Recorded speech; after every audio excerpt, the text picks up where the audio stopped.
Zoz Brooks here again, welcoming you back to Robosub 2013. This year is the 16th annual Robosub, and in America, when teenagers turn 16, they usually go through a particular rite of passage. They get tested to be able to legally operate a motor vehicle. So this year's theme is Robosub 16, License to Dive.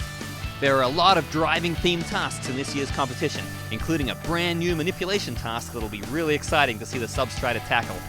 I'm going to go chat to the technical director of Robosub, Dave Novick, to get the skinny on what the robots will need to do out on the course to get their driver's licenses.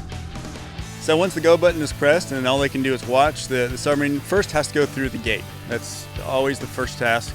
And that just shows them that they can dive, remain underwater, and drive a straight course. After the starting gate, the direction to various tasks is marked by the path, which is a strip of orange material down near the bottom of the pool that the subs can see with a downward-facing camera. From there's the traffic light task, where they either have to dock with RGB buoys or the red buoy. One is just plain red, but two of them are self-illuminated LED buoys that can change color. These cycle through three colors, red, yellow, and green, just like a traffic light.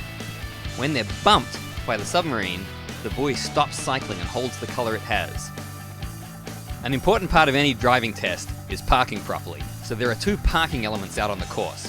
These consist of a rectangular aperture which the sub has to pass through. Just as with driving, parking straight on is easier than parallel parking, so the subs will get extra bonus points if they pass through that rectangle sideways. There are 4 bins to drop markers in that have speed limit signs in them. Next to that is a toll booth with a small hexagon and a large hexagon where they can fire torpedoes through. Of course, it's more difficult to hit the small target than the big one, so it's worth more points. Off in the middle of the bridge is a driving task, which has a steering wheel and shifter.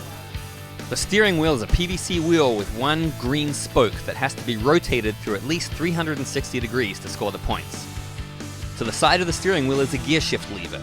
That has to be moved from the side that it's on to the other side in order to get the gear shift points. And then finally, at the end of the course, there's an octagon, and below that there's a pizza box structure and a pinger. So they can home in on the pinger, grab the pizza box, and surface with it. Once again, Dave has stretched out the challenge spectrum a bit, keeping in some purely navigational elements for the new teams, while increasing the difficulty of other parts so older teams still have to work hard to keep up. The color-changing buoys will be interesting this year, and I can't wait to see how teams approach the steering wheel and stick shift challenge. You can follow right along with me as our video coverage continues for the entire week. Keep checking back in at robosub.org.